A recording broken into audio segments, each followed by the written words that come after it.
하나님께서 오늘 우리에게 주시는 말씀을 함께 보도록 하겠습니다. 시편 118편 24절입니다. 하나님의 말씀을 함께 받들어 읽겠습니다. 이날은 여호와께서 정하신 것이라. 이날에 우리가 즐거워하고 기뻐하리로다. 아멘. 다시 한번 읽겠습니다. 이날은 여호와께서 정하신 것이라. 이날에 우리가 즐거워하고 기뻐하리로다. 아멘. 여러분, 한번 물어보겠습니다. 여러분 인생 가운데 가장 위대한 순간이 있었다면 그때가 언제였습니까? 한번 잠시 생각해 보시죠. 내 인생의 가장 위대한 순간은 언제였을까? 아마 각자 다 다른 생각들이 떠오를 것입니다. 인생의 특별한 순간들을 이렇게 떠올릴 가능성이 크겠죠. 이때가 정말 위대한 순간이다 생각될 겁니다. 근데 여러분, 여러분 확실하게 말씀드릴 수 있는 것은 여러분 인생 가운데, 여러분 삶 가운데 가장 위대한 순간이 언제이냐? 지금 이 순간이에요. 지금 이 순간.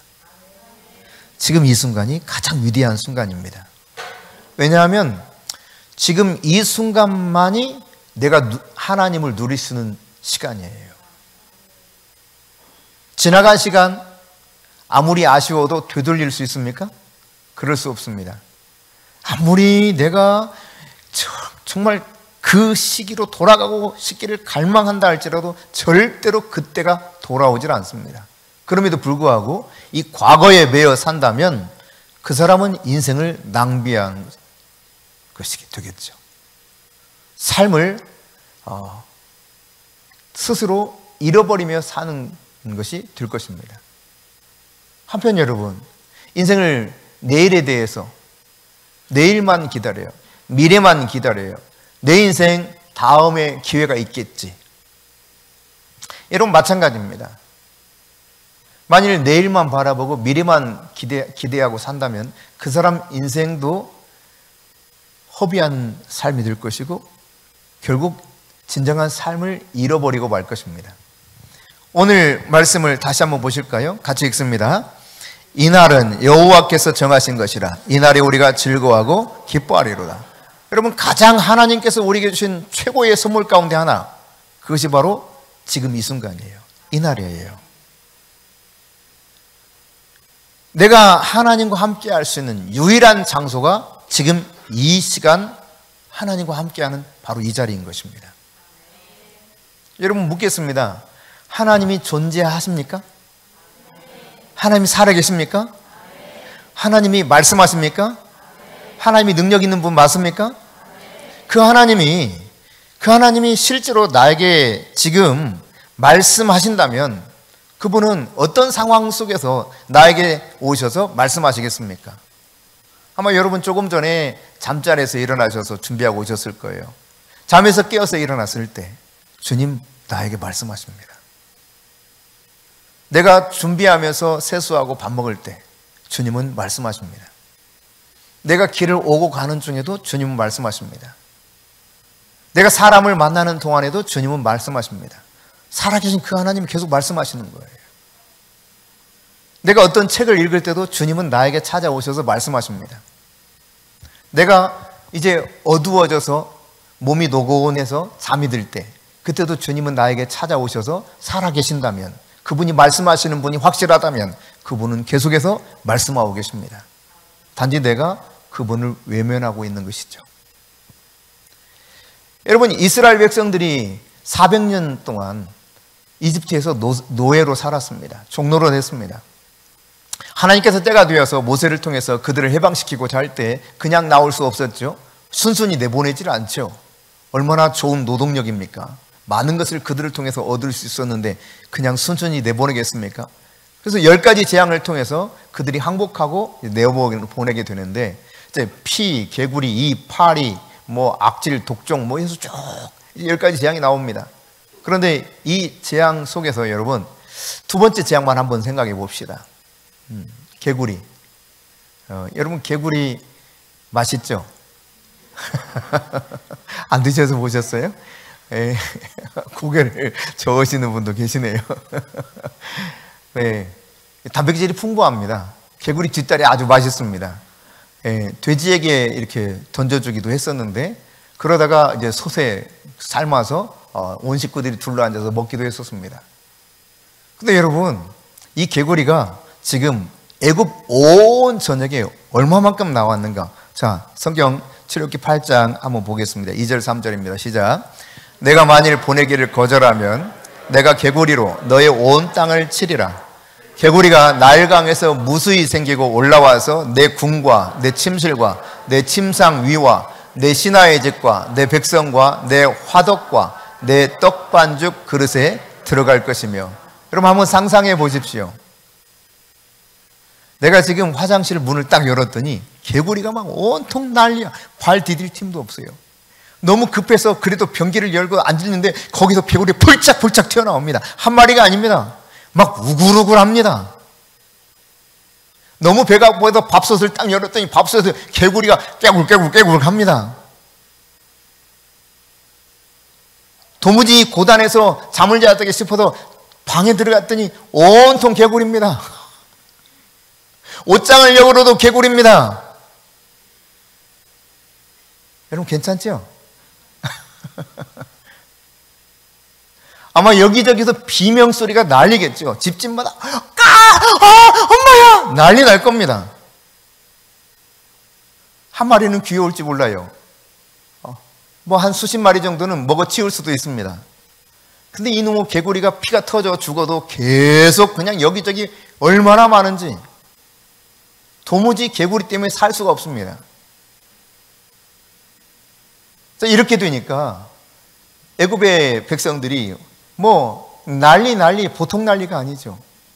바로 왕도 예외가 없습니다. 그래서 바로 왕이 이거를 좀 제발 치워달라고 요청해요. 계속 성경 볼까요? 자, 출애굽기 8장 9절 8절부터 10절까지입니다. 시작. 여러분이 읽어보겠습니다. 시작.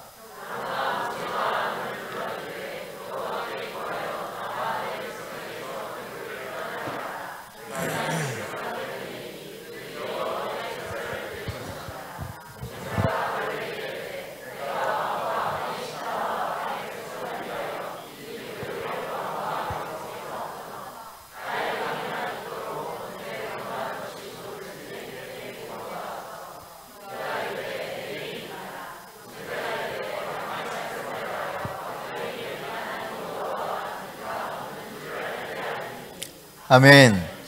개구리 때문에 못 살아요. 너무 힘들어서 없애달라고 요청하는데 사실 10가지 재앙에 나오는 모든 것들은 나의 그 애굽에서 섬기는 신들이었습니다. 이 개구리도 신이었거든요. 풍부와 다산을 상징하는 신입니다. 개구리가 알을 낳으면 여러분 굉장히 많은 거 아시죠? 그 알에서 말이죠. 올챙이들이 쫙 나타납니다. 그런 다음 꼬리가 나오고 다리가 나오고 앞다리가 쑥 뒷다리가 쑥 나와요. 그리고 이제 이것들이 폴짝폴짝 뛰어다니기 시작합니다. 근데 그때까지만 해도 귀여울지 몰라요. 그런데 여러분 개구리가 풍부와 다산을 상징하는 신으로 섬겼는데 이게 말씀드렸던 것처럼 온통 개구리다 보니까 미칠 지경인 거예요. 신이었던 그들이 이제는 도무지 함께할 수 없는 저주의 대상, 너무도 고통스러운 대상으로 바뀝니다. 그래서 없애달라고 요청하지요. 이 개구리 신을 헤카 혹은 헤크트라고 그러는데 이 개구리 신이 이제 더 이상 소용없게 되는 거예요. 제발 없애달라고. 그런데 여러분 언제 바로가 모세에게 없애달라고 요청하죠? 예, 내일이니이다 그래요. 내일. 여러분 우리가 지금 여러분 같으면 개구리가 그렇게 그냥 난리야 난리.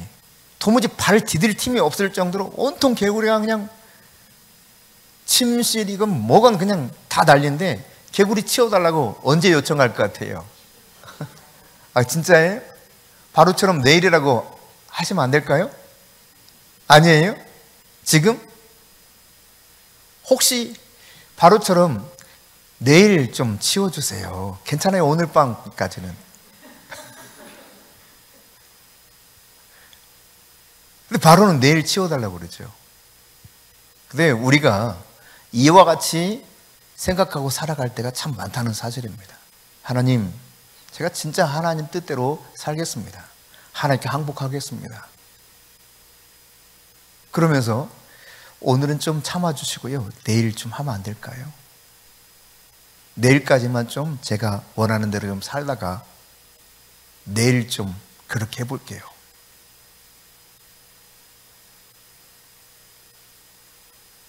그런 마음 안 가져보셨습니까? 아직은 아닌 것 같고요. 내일이요, 내일. 다음에요. 여러분, 인생에서 가장 위험한 단어 중에 하나, 내일입니다. 지금 우리가 말씀을 들을 때 바로가 굉장히 어리석다는 생각을 했었죠. 야, 어떻게 내일 치워달라고 하냐? 이 멍충이 같은 것이. 하나님께 항복하는 것보다 개구리가 더 좋다는 거거든요. 근데 우리의 삶은 너무 유사하다는 이야기입니다. 정말 하나님 뜻대로 살기를 원합니다. 내가 주님의 뜻 안에 완전하게 장악되어서 주님께 영광 돌리기 원합니다. 그런데요, 주님 조금만 기다려주세요. 내일. 오늘 말고요. 내일. 여러분, 음란물에 중독이 되어서 살아가는 사람이 하나님의 말씀을 깨닫고 돌이키기를 원합니다. 이것이 자기의 인생을 파괴한다는 사실을 압니다. 자기 자신조차 자기를 경멸합니다. 인생이 너무도 자기가 생각해도 불쌍한 인생을 살아갑니다. 그러면서 죄책감이 시달립니다. 그런데 오늘이 아니에요. 하나님, 알긴 알겠어요. 주님 뜻 알겠어요. 그런데 오늘 말고 내일 괜찮겠죠? 내일 제가 어떻게 해볼게요. 하나님 앞에서 해결해야 될 문제를 가지고 씨름할 때 성도들이, 우리가 바로 이와 같이 바로처럼 어리석게도 오늘이 아니라, 지금이 아니라 내일을 원한다는 사실이에요. 다음 내일이면 되지 않겠습니까? 내가 좀 더 제대로 살아볼게요. 하나님 말씀을 읽다 보면 죄가 무엇인가를 깨닫게 됩니다. 그 죄 앞에서 내가 어떻게 해야 될 것인가가 명백해지죠. 하나님 말씀을 보다 보면 내가 무엇을 선택하고 어떻게 결정해야 되는지를 알게 됩니다. 하나님 뜻이 뭔가를 알게 돼요. 근데 그 뜻 앞에 나는 내일을 주장하죠. 내일. 주님, 내일이면 괜찮을 것 같아요. 오늘만큼 좀 눈 감아 주세요. 그런데 여러분, 이렇게 내일로 미루는 삶을 살다 보면 우리 삶 가운데 인생을 굉장히 낭비하며 살 때가 많습니다. 돈도 낭비하고 에너지도 낭비하고 관계도 계속 깨지고 문제는 계속 발생하는 거죠. 내일이라고 하는 것에 의존해 살아가는 만큼 인생은 파괴적인 삶을 살게 되고 잃어버리는 삶을 살게 되는 것입니다. 그러나 여러분, 중요한 것은 이러한 문제 가운데 있을 때에도 살아계신 하나님은 여전히 나와 함께하고 있다는 사실이에요. 내 문제를 나와 같이 해결해 가기를 원하세요. 어떻게 하면 내가 너를 도와줄 수 있겠니? 하나님이 먼저 제안해 오십니다. 내가 너를 돕고 싶은데 어떻게 하면 좋겠니? 너는 이 문제를 어떻게 해결하기 원하니? 물으시는 겁니다. 근데 그 순간 내가 하나님의 손길을 뿌리치고 놓친다면 지금 이곳에서 내가 마땅히 하나님과 함께 있을 수 있음에도 불구하고 그 하나님과 함께 있지 못하게 되는 이런 안타까운 인생을 살아가게 되는 것입니다. 그냥 주님, 내일이죠. 내일 합시다. 내일. 개구리들과 하룻밤 더 보내겠다는 것하고 똑같습니다. 오늘 말고 내일.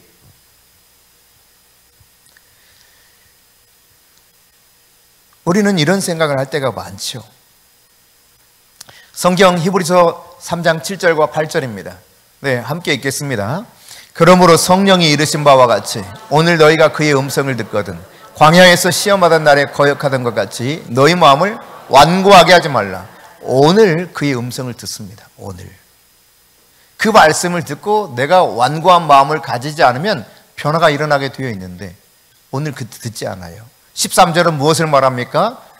오직 오늘이라 일컫는 동안에 매일 피차 권면하여 너희 중에 누구든지 죄의 유혹으로 완고하게 되지 않도록 하라. 내일 하라고 말씀합니까? 아닙니다. 오늘입니다. 오늘. 우리는 또 이런 생각을 하게 됩니다. 내가 오늘은 몰라도 다음에는 언젠가는 하나님과 가까이 하는 날이 반드시 올 겁니다. 주님, 그날까지 좀 기다려 주세요. 내가 하나님과 가까이 하는 날이 올 거예요. 여러분, 그런데 아십니까? 하나님은 다시 질문합니다. 하나님이 존재하십니까? 하나님이 살아계십니까? 하나님이 말씀하시는 분이십니까? 그러면 오늘은요? 오늘은 전혀 말씀하지 못하시는 분일까요? 하나님은 나는 언젠가 주님께 가까이 가기를 원하고 가까이 하는 날이 올 거예요 말하는데, 주님은 우리 가장 가까이 늘 함께 하시는 분이라는 사실이에요. 내가 문제 가운데 있을 때도 함께 하시고 내가 잠들 때에도 함께 하십니다. 내가 무슨 일을 하든지 내 곁에 계시는 분은 바로 임마누엘 하나님이신 것입니다. 여러분, 예수님이 여러분 인생에 찾아오셨어요. 그래서 여러분과 함께 하루의 일상을 살기 원하십니다. 자, 그렇게 되었을 때 나에게 예수님 직접 찾아오셔서 나와 함께 하루 일상을 살기를 원하시는데, 그때 여러분 예수님과 함께 하루를 살아간다고 했을 때 평범한 삶이 아닌 아주 획기적인 다른 삶을 사는 것이 일반적인 우리의 삶 속에 나타날까요? 아마 거의 비슷할 겁니다. 비슷한 점 중에 하나를 들어볼까요? 아마 잠을 잘 거예요. 예, 고단하니까. 그리고 사실상 제일 먼저 하는 일이 잠자는 일일 겁니다. 예, 우리는 보통 이제 아침이 되면 하루를 시작으로 생각하지만 성경에서는 창세기 1장 5절에 보니까 저녁이 되어 있고 아침이 되니 이는 첫째 날이라. 다시 말해 저녁부터 히브리적 개념에서, 성경적 개념에서는 하루가 시작됩니다. 그러니까 우리가 잠자리에 들 때 하루가 시작되는 거예요. 근데 여러분 잠을 자게 될 때, 여러분 잠자리에 들었습니다. 여러분이 잠자는 동안 어떤 특별한 일을 할 수 있습니까? 아무것도 못합니다. 그저 잠을 잘 뿐입니다. 그런데 놀라운 일이 일어나죠. 내가 잠을 자는 그 순간 주님은 일하고 계십니다. 지구가 계속 돌게 하셔요. 바다에서는 밀물, 썰물이 계속 들어왔다 나갔다 하게 하십니다. 나무들도 호흡을 하게 하십니다. 모든 만물이 그 주님의 성실하심으로 계속 유지되고 지탱되고 보존되고 있습니다. 내가 아무것도 안 하는 그 순간도 하나님은 부지런히 일하고 계시죠. 그럼 시편 127편 2절 말씀 함께 읽습니다. 너희가 일찍 일어나고 늦게 누우며 수구의 떡을 먹음이 헛되도다. 그러므로 여호와께서 그의 사랑하시는 자에게 잠을 주시는도다. 내가 잠 안 자고 열심히 한다고 뭔가 되는 것이 아닙니다. 주님이 나와 함께 하실 때 되는 것입니다. 사랑하시는 자에게 하나님이 잠을 주신다 그랬습니다. 여러분 잠을 푹 잘 주무시기 바랍니다. 이런 이야기가 있어요. 전문가가 하는 이야기 중에 하나인데, 국가 부채보다 더 많은 빚이 수면 부족으로 생긴다는 거예요. 국가 부채보다 더 많은 빚이 수면 부족으로 생겨나는 거라는 거예요. 진짜 그럴까? 국가 부채가 얼마나 많은데 세상에 잠 좀 못 잔다고 그런 일이 벌어진다고? 여러분 수면 부족, 수면 장애로 인해서 사람들이 그냥 편안하게 일할 것도 아주 힘들어합니다.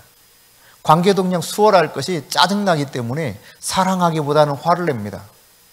수면 장애가 있으면, 수면이 부족하면 운전하다가도 꾸벅꾸벅 좁니다. 그래서 사고도 일어납니다. 이런 다양한 일들을 종합해 보니까 수면 부족으로 인한 문제가 국가 부채의 문제보다 더 심각하다라는 거예요. 하나님께서는 사랑하는 자에게 잠을 주시는도다. 그러니까 주님이 우리에게 찾아오셔서 우리가 일상을 하루를 산다면 제일 먼저 중요한 것 가운데 하나, 시작하는 일 가운데 하나, 주님과 우리가 함께 잠자리에 드는 거예요. 근데 우리가 잠자는 동안에도 그분은 나를 위해서 일하고 계시더라. 참 감사하죠. 예. 여러분, 근데 문제가 있습니다. 마태복음 26장 36절 이하에 보면은 예수님께서 겟세마네 동산에 가셔서 기도하십니다. 피땀 흘려 기도하시죠. 그때 가시기 전에 제자들에게 부탁했습니다. 얘들아, 내가 정말 죽게 되어서 너무 고민스럽다. 고민하여 죽게 되었다라고 표현할 만큼 너무 힘든 상태를 전달해요. 그것도 아무에게나 다 자기 속마음을 말하지 못하잖아요. 제자라고 똑같은 제자가 아니지 않습니까? 그래서 그 중에 세 제자, 특별히 가장 가까운 제자인 베드로, 야고보, 요한에게 말했던 것이죠. 내가 지금 고민해서 너무 고민돼서 죽을 만큼 고민이 되는데 나를 위해서 기도해다오. 근데 여러분 어떻게 했습니까? 그들은 기도하라고 요청하는 그 순간 잠을 자고 있었습니다. 여러분 마가복음 4장에 보면 예수님께서 제자들과 함께 배를 타고 갈릴리를 건너가십니다. 갈릴리를 건너갔을 때 예수님께서 아주 곤히 주무십니다. 얼마나 깊이 주무셨는지 몰라요. 주님이 가자 했으면 목적지까지 갈 수 있을까요? 다시 질문해 볼까요? 주님이 야 가자, 그곳에 가자 그랬으면 그곳 목적지까지 반드시 갈 수 있을까요? 근데 이게 실상 문제 속에 부딪히면 이걸 믿질 못해요. 그래서 편히 자질 못합니다. 깨어 있어야 될 때는 잠들어 있고 잠들 때는 깨어 있어요.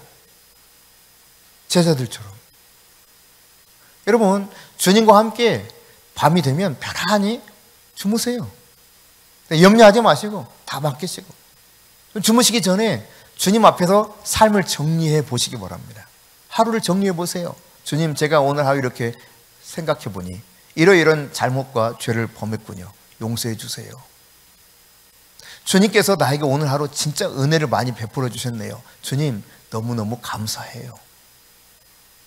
주님, 내가 지금 이제 고단해서 잠자리에 드는데 이 잠자는 순간에도 나와 함께 해주세요. 주님과 함께 하는 겁니다. 여러분, 그러고 이제 잠자고 나면 어떻게 해요? 깨어 일어나잖아요. 깨어 일어날 때도 주님이 우리와 함께 하시는 거예요. 네.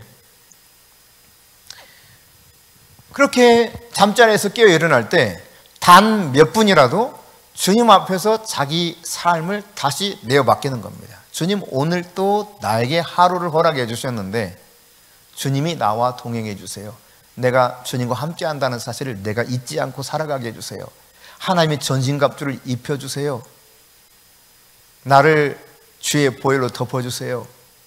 이제 내가 이런 문제를 오늘 처리해야 되는데 내가 능력이 부족해요. 내가 염려되는 부분들이 있어요. 이것을 좀 도와주시고 이 근심을 대신 맡아주세요.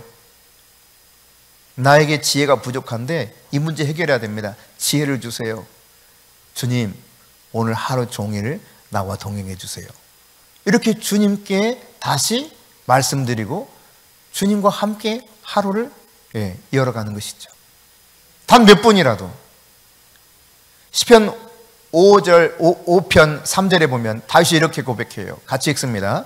여호와여, 아침에 주께서 나의 소리를 들으시리니 아침에 내가 주께 기도하고 바라리이다. 하나님과 함께하는 시간들을 만들어갈 수 있기를 바랍니다. 여러분 일어나서 뭐합니까? 세수하거나 샤워를 하죠? 네, 세수하거나 샤워를 할 때도 주님과 함께 할 수 있습니다. 비누칠을 하고 깨끗이 씻습니다. 내 몸에 묻어있는 오염 물질을 제거하죠. 그런 것처럼 주님, 내가 이렇게 비누물로 내 몸을 씻어서 더러움을 제거하듯이 예수 그리스도의 십자가의 피로 나의 죄와 허물을 다시 한번 씻겨주옵소서. 나를 정결하게 하소서. 시인이 고백하죠. 시편 51편에 우슬초로 나를 정결하게 해달라고. 여러분, 그처럼 내가 주님 앞에 그 순간도 주님과 함께 대화를 나누는 것입니다. 밥을 먹습니다. 밥을 먹을 때도 우리 주님께서 우리에게 이렇게 기도하라. 마태복음 6장 9절부터 쭉 이야기하죠. 그러면서 11절에 무슨 말씀을 하십니까? 네, 일용할 양식을 달라고 기도하라는 거예요. 그러니까 오늘 우리가 기도하면서 나에게 필요한 것들을 구할 필요가 있는 것이죠. 더불어서 성경은 전도서 시편 104편 15절을 보니까 이렇게 말합니다. 사람의 마음을 힘있게 하는 양식을 주셨도다. 내게 양식을 주셨는데 나로 하여금 힘을 얻을 수 있는 양식을 주신 분이 누구라고요? 하나님이십니다. 그 하나님 앞에 내가 감사하면서 밥을 먹는 거예요. 네. 밥을 먹고 어떻게 합니까? 여러분의 일할 처소로 갑니다. 각각의 자기의 하루 일과를 감당할 그곳으로 가게 되죠. 이 시간이 가장 많은 시간이 요구되고 많은 에너지가 필요한 시간입니다. 따라서 주님의 도움이 가장 많이 필요한 때가 바로 이때죠. 이때에도 늘 주님께 도움을 요청하고 주님께 말씀드리는 겁니다. 함께 있어 주기를 요청하는 거예요. 주님, 내가 이 업무를 처리할 때도 나와 함께 해주세요. 주님, 내가 주부 같은 경우 이제 내가 이런 일들을 집안일 할 때도 주님 나와 함께 해주세요. 이 문제 하나하나 어떻게 해결해야 될 것인지 주님의 도움을 구하는 것이죠. 주님은 함께 하기를 원하셔요. 말씀해 주기를 원하셔요. 우리를 도와주시기를 원하시는 거예요. 그분은 멀리 계시지 않습니다.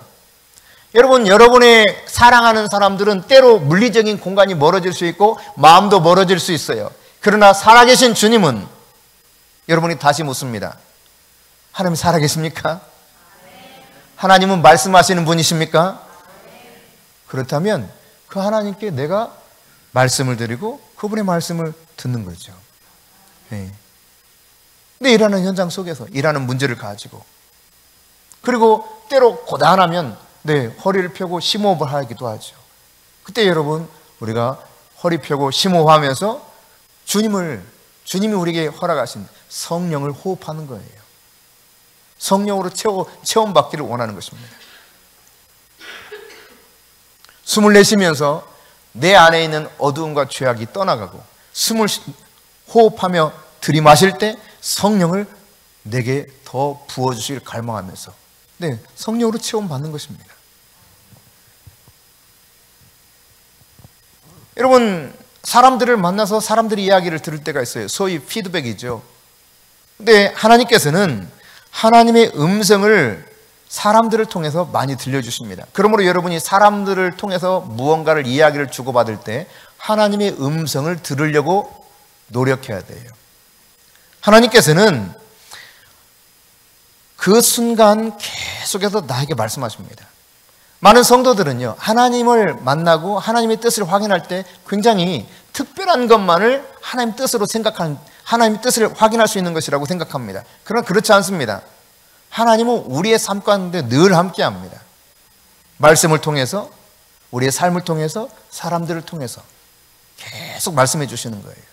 이 말씀을 내가 들으려고 해야 돼요. 듣지 않으려고 하기 때문에 주님과 함께 하지 못하고 가장 소중한 시간을 놓쳐버리는 거예요. 하나님 나에게 놀라운 은혜를 계속 베풀어 주시거든요. 이걸 놓치고 살아갑니다. 여러분, 사람들의 말에 귀를 기울여 보세요. 그러면 그 속에서 큰 도움을 얻게 됩니다. 하나님의 음성을 들을 수 있게 되는 거예요. 공동체를 통해서 하나님은 말씀해 주시는 분이시거든요. 한편 여러분, 내가 진짜 계획한 일들이 많아요. 처리해야 될 일들이 빼곡합니다. 그런데 갑자기 생각하지 않은 일들이 막 발생을 합니다. 그래서 업무를 방해해요. 내 삶을, 내 오늘 하루의 인생을, 삶을 막 흐트러뜨리는 듯한 방해하는 요소들이 발생할 수 있습니다. 근데 이 속에서 하나님의 방해를 내가 기꺼이 받아들일 수 있어야 됩니다. 예수님께서 하루는 길을 가는데 참 꾀죄죄한 거지가 한 마리란다. 한 마리 아니네. 거지가 한 명 나타납니다. 거지가. 꾀죄죄한 게 말이죠. 이 거지인데, 근데 앞도 못 보는 거지예요. 더듬더듬 거리면서 막 소락대기는 얼마나 크게 지르는지 몰라. 다윗의 자손 예수야. 시끄럽다 이놈아. 더 큰 소리로 막 다윗의 자손 예수야. 나를 불쌍히 해주세요. 예수님이 가다가 어쩔 수 없이 멈췄어요.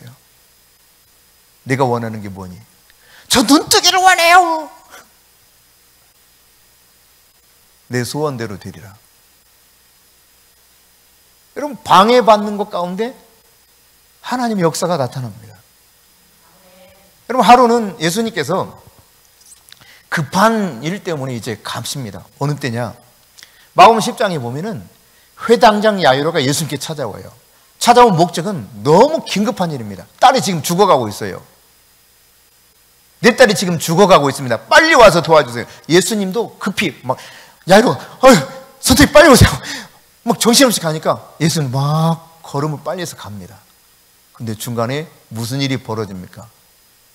가까이 와서는 안 될 한 사람이 가까이 와서 문제를 일으킵니다.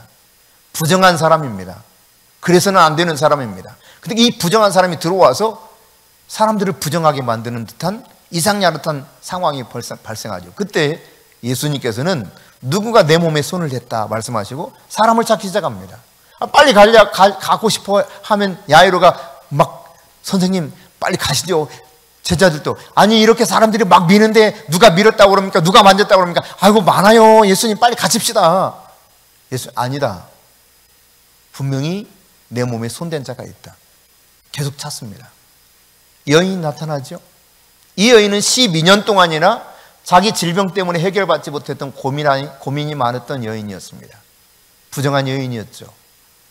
그러나 예수님을 간절히 원했고 예수님의 길을 잠시 방해했지만 놀랍게도 예수님께서는 이 여인의 혈루의 근원이 마르게 해주셨을 뿐만 아니라 그 믿음으로 그렇게 마르게 되었을 뿐만 아니라 방해받았던 일 같았던 야이로 딸도 죽었다가 살아났습니다. 죽어가는 중에 살린 것이 아니라 죽었다가 살아나게 만드셨어요. 할렐루야. 여러분 예수님께서 하루는 바리새인 집에 식사 자리에 초대를 받았습니다. 얼마나 예수님 초대했으니까 정성껏 준비했겠어요. 막 밥을 먹으려고 하는 순간 어느 여인 하나가 불쑥 나타납니다. 이 여자가 나타나더니 이 여자는 동네에 다 모든 사람이 알아요. 어떤 사람으로 아느냐? 아주 추잡한 여인, 죄가 많은 여인. 이 여인이 말이죠. 아니 지금 아주 기분 좋은 식사 시간 막 이제 먹으려고 막 준비하는데 갑자기 와가지고 예수님을 딱 붙들더니 눈물을 막 쏟아내기 시작해. 얼마나 눈물을 많이 흘리든지 예수님 발이 흥건하게 되었습니다. 눈물로 예수님 발을 씻었다는 거예요. 그러더니 갑자기 고개를 푹 숙이더니 머리카락으로 막 예수님 발을 닦아줍니다. 얼마나 그게 희한한 장면입니까? 어디서 여러분 그런 장면 보신 적 있어요? 정말 사람들 눈이 땡그라지죠. 저 뭐야 저 여자. 그런데 또다시 이상한 짓을 합니다. 값비싼 향유를 예수님 발에 확 부어버립니다. 있던 사람들이 다 그럽니다.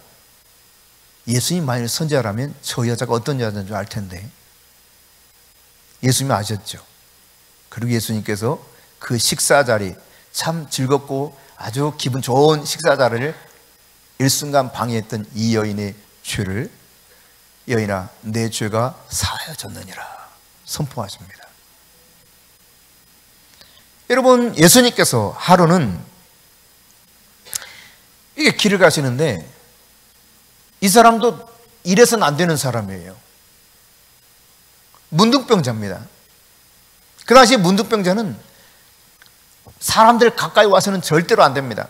그들만이 있는 처소가 있었고 성 밖에 있어야 되고 멀리서 나는 부정한 사람입니다 하고 외쳐서 사람들이 가까이 하지 못하게 만들어야 정상적입니다. 그런데 문둥병자가 예수님께 딱 가까이 옵니다. 그리고 고쳐달라고 합니다. 예수님은 손을 내밀어 그를 고치십니다. 여러분 우리가 인생을 살아가면서 삶을 하루하루 살아가면서 뜻하지 않은 일들 전혀 예상 밖의 사람이 우리의 삶을 방해할 때가 있습니다. 그 방해 속에서 하나님의 방해를 기꺼이 받을 준비를 해야 돼요. 우리 삶은 정말 멋지고 아름다운 인생입니다. 왜냐? 주님이 함께 하시기 때문입니다. 여러분 인생 가운데 가장 위대한 순간이 언제였습니까? 특별한 어떤 때라고 생각할지 모릅니다. 그러나 바로 지금 이 시간이 가장 위대한 순간이라는 사실을 기억하십시오. 내가 예수님을 만나는 하나님의 임재를 누리는 귀한 장소, 그곳이 지금 이 순간이기 때문에 그렇습니다. 오늘 본문 시편 118편 24절 다시 한번 읽겠습니다. 24절입니다. 같이 읽습니다. 이날은 여호와께서 정하신 것이라 이날에 우리가 즐거워하고 기뻐하리로다. 아멘.